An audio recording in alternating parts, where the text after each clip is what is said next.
So it's now official.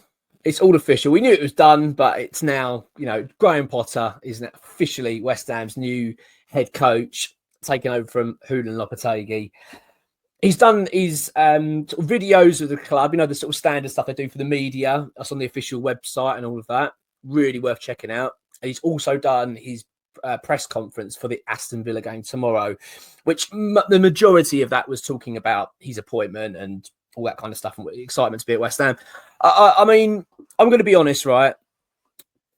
Graham Potter wouldn't have been my first choice if we'd have said, any pick of manager. He wouldn't have been my first choice. But that being said, I've not been anti-appointing Potter. I've always sort of been open to the idea of it, But obviously, if someone said to you could pick any manager you want, then I don't know. I imagine there'd be a few other names in the mix, right? For most people. But I've got to say, I'm really, really impressed with Graham Potter. I thought he has come across so far. I think, people will say that it's media, stuff. Don't get too carried away with it. But there's more to it than that, actually, I think. I think you can't dismiss how important it is to convey your message. It is important. First impressions are really important. They're important in everyday life. And Graham Potter's talking to, millions, really, of West Ham fans, isn't he? Well, certainly hundreds of thousands of West Ham fans. A lot of people are going to be tuning into this, wanting to see what we've got here. I was really impressed with him. I watched that press conference, and I got the feeling of that this guy gets West Ham. He gets it. Like it feels like a breath of fresh air to have someone in charge that just seems to understand the ethos of West Ham. I was so bowled over by him. And before I carry on, by the way, if you're not a subscriber, do subscribe. It really does help this channel out. We really appreciate it. It takes 2 seconds to do so. And please hit that like button as well. We do appreciate it. Look, I've got to say, the things that he was saying impressed me, but it wasn't. I'll come to this in a second. We'll talk through a few things he did say in the press conference, etc. But I want to talk about his demeanour. I like the fact that he came across confident. It was like a few emotions I saw in him. Confidence. He didn't come across no nerves. He seemed excited, genuinely really happy to be at West Ham, really excited, but also like humble feelings. It was like a good mix. It was like humble to be there, but also like really confident. It was a good balance, and I really liked it. I watched it and thought I could really warm to this guy. And I'm because I think when I'm watching these things as well, if I'm, say, Jared Bowen or I'm Somerville, imagine being one of these players and you're watching this, because they'll be watching it. Let's get it right. They'll be watching it and they'll be meeting him, they're training with him today. So I'm thinking to myself, what will they be thinking? And I reckon, I doubt there'll be hardly anyone in that dressing room or anyone within the club that's going to be disappointed. I think they will be really pleased.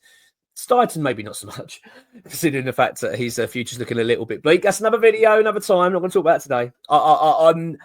I thought Potter came across really, really well. It was so refreshing, and considering what we've just been through, and I'm not actually just talking about Lopetegui here.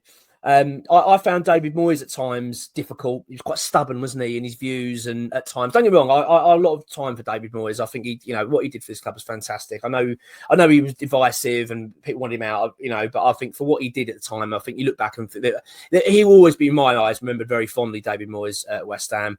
But I remember watching those press conferences with him at times, and he could be quite prickly at times, and he's just the way he was at times. And with the press, found him to be quite prickly, David Moyes. Julen Lopetegui, I mean, one of the worst we've had in terms of press conferences. I mean, I never understood a word he was saying half the time. I've said this on video before, that I did he does press conferences sometimes and I didn't have the subtitles on. So I had to take notes because I'm doing it for the website, right, and for the videos. And I was just going back and going back and going back. I thought, what was he saying? What was he saying? Because he talked so fast, but really bad English, and it was like all over the place. And most of the time, he didn't really answer questions. It was really boring because he was like, he'd answer a question, and you think, well, it's nothing to do really what you asked.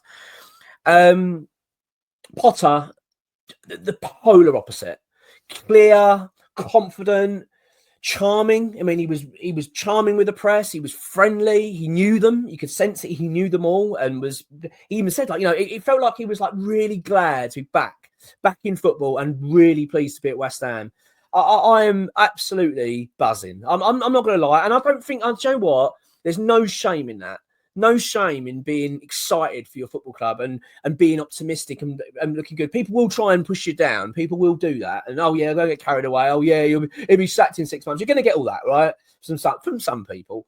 I'll probably get a couple of comments on here. Probably a couple that will say that, wind it in. I've already had a few saying, get Potter out. I mean, whatever. I'm not subscribing to that notion. I am pleased to be excited. I'm pleased to be looking up, and feeling excited about the future and thinking, do you know what?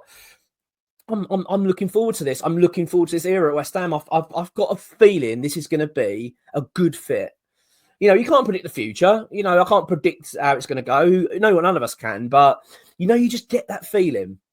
And I've not had that really with a manager. I mean, I think the only time I'm trying to think the last time I really felt that sort of excitement, probably closest was Bilic. Maybe I got that excitement because I knew he did pretty well abroad. He did well okay with Croatia, and obviously that connection with West Ham. I remember being quite excited with him. Obviously he replaced Allardyce, so it was just. I remember being quite excited about Bilic. But there's not many. Do you know what I mean? There's not many managers I've genuinely gone, I'm really behind this. And I've just got a really good feeling about Graham Potter and fair play to him. And let's talk about the things he actually talked about now rather than the feeling of him, because that was good in itself. But I actually liked a lot of the things he said. I think the big one for me, the real big one, was the academy. He mentioned it a few times, and he mentioned Mark Noble, and it felt like someone that understood that. Do you know what I mean? He mentioned about, he's been looking at the academy. I thought, oh my God, like when do we hear West Ham managers say about that? David Moyes certainly never said that. But David Moyes never mentioned academy players really ever. I mean, Julen Lopetegui. I mean, all right, okay. Ollie Scholes has been given a bit of time on the pitch, but I mean, come on, we've barely seen our academy lads play. I think that it's. I just think it's big that Potter mentioned that straight away. I like the fact he talked about European football. I thought that was really important, considering that Lopetegui's mouthpiece now, and I can't think of his name in the press actually, Belang or something like that. I'm sorry, I should know his name. There's a journalist out there, Spanish journalist, who's sort of Lopetegui's. He's feeding him information, and this kind of makes me laugh, right? And I don't want to be digging out Lopetegui here, all right? Because I know he had a tough time at the club. I know he's had a tough time for personal life, but. That Belag, or whatever his name is, came out and said the objection was never to be in European football. West Ham will never get European football. He said something like West Ham had it once in 10 years or something like that. I mean, what are you talking about? We've had it 3 years on the spin. You know what I mean? Just recently, and we won a trophy, you moron. Of course, European football's the bloody aim. I mean, what are you talking about? It just really annoyed me that. I just thought, oh, go away. Do you know what I mean? Like, that, I mean, if you're going to come out and insult the club and, try and throw a few stones back, which I get your facts right. Do you know what I mean? I mean, it's a bit embarrassing if you're coming out and slagging off the club and then go, yeah, you've only been in Europe once, won it at the last 10 years or something, whatever it was. I thought, well, that's completely wrong immediately. You've completely discredited yourself by getting your facts. And these are really easy things to look up. You know what I mean? You can do it in 2 seconds.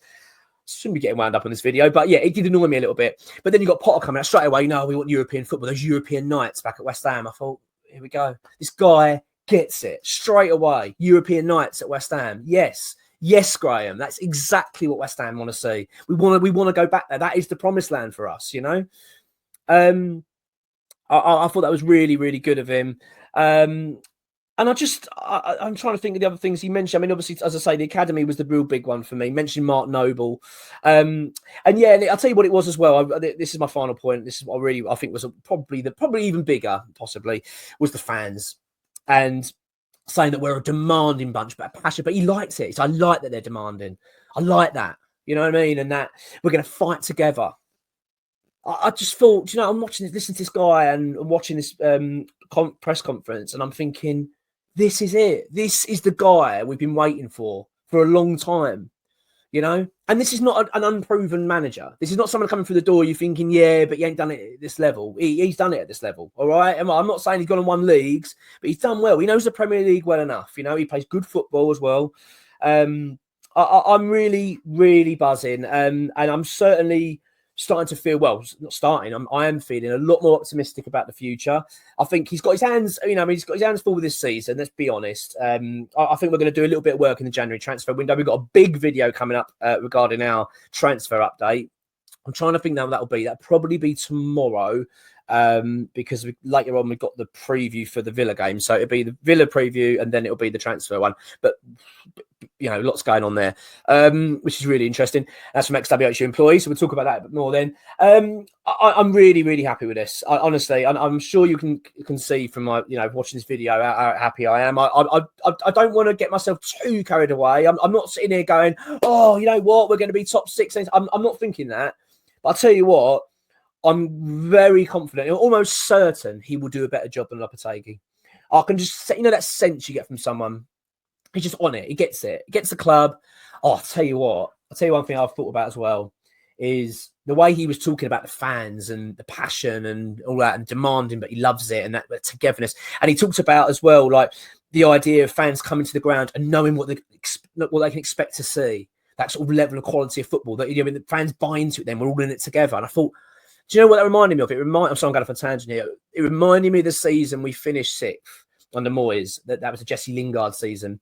And although it's funny enough, it was when we couldn't actually watch it because most of it was behind closed doors because of COVID. It was like that season. It's like every game went into us. I thought we're going to win. We've got a chance here. I kind of knew how we were going to set up. I knew how we were going to play, and it was so devastating. We were so good on the counter. The team just couldn't handle us. And I kind of got that from I'm not saying he's going to play that style of football, but when he was saying that fans can buy into it and you're just fully behind it. And I remember that feeling. And how long ago was that now that we felt that? I mean, it's been a long time actually that West Ham have been a decent side. When you've got going to week in, week out, consistently decent. It's been a long while. So I was really, really happy. And sorry, the other thing I want to mention was the Villa game. And the fact that West Ham are going to be bringing 6,000 fans to Villa Park under the floodlights, FA Cup, Potter's first game. I tell you what, he is going to love it. He is going to love walking out there because I tell you what, it's going to be noisy. He's going to hear Bubbles. He's going to hear Graham Potter and all that. He is going to think to myself, I've arrived here because yes, he's been at Brighton. Yes, he's been at Chelsea. They ain't West Ham. And that's not to be nasty, right? They're not West Ham. They're not as I'm not saying they're not a passionate bunch, but West Ham are a passionate club. There's a few clubs you pick out. Do you know what I mean? If I was a manager, right, and let's say I wasn't a West Ham fan, there's a few clubs you pick out and go, core. And there's quite a few, but Leeds being one. That's sort of like something like that. Newcastle, West Ham, of course. Those sort of clubs that you think, God, you have got some fierce support behind you. Don't get me wrong; they'll get on your back if they're not happy, but they'll let you know if they're happy. But I'll tell you what, you get them on side, my word, you're going to hear him. And I just think he's in for that. I think he's going to love it. The way he was talking, I think he's going to absolutely love it. And I'll tell you what, I'm buzzing for tomorrow night. I really am. I can't believe I'm saying it. It was only a couple of weeks ago, maybe less. Someone can call me out on it, but it was wherever it was. And I was sitting in this chair, and I've said it a couple of times. I'm not bothered about the FA Cup this year. Not bothered about the FA Cup. We're going out of that anyway. That's how crappy I felt under Lopetegui. I had no optimism at all. None. I've not even seen West Ham kick a ball yet under Potter, and I'm already feeling far more optimistic. Don't get me wrong. I'm not sitting there going, we're going to beat Villa. It's going to be comfortable. But I just feel like now, do you know what? I'm looking forward to this game. I'm looking forward to seeing how West Ham are going to play. I get it. He's only got a day with a team, all right? So it's not going to it's going to be a tactical masterclass. I get it. He's only got literally a few hours to work with the players. But it'll be interesting to see how he sets it up. I'll tell you what's going to be interesting, doing the preview for that game, because I've got to predict the team and all that. So that's not going to be easy. But I'm a happy boy today. I really am buzzing that Graham Potter's here. I really hope, and you are as well. Do you know what I mean? I get that possibly there's going to be some that aren't so happy, and I understand. I can't subscribe to that. I really can't. I'm so sick of being miserable about football. I'm so sick of being down about it. I want to be excited. I want to look up, and I really hope you share that because it's for me. I think it's a good day for the club. I really do. It's a breath of fresh air. We're drawing a line under a really, really crap appointment. And it was, let's be honest, he could have taken us down. He really could have done Lopetegui. He was that bad. So I just feel like it's a breath of fresh air. And I'm sure it's for everyone at the club as well. So, yeah, good day. And onwards and upwards. Come on, you Irons.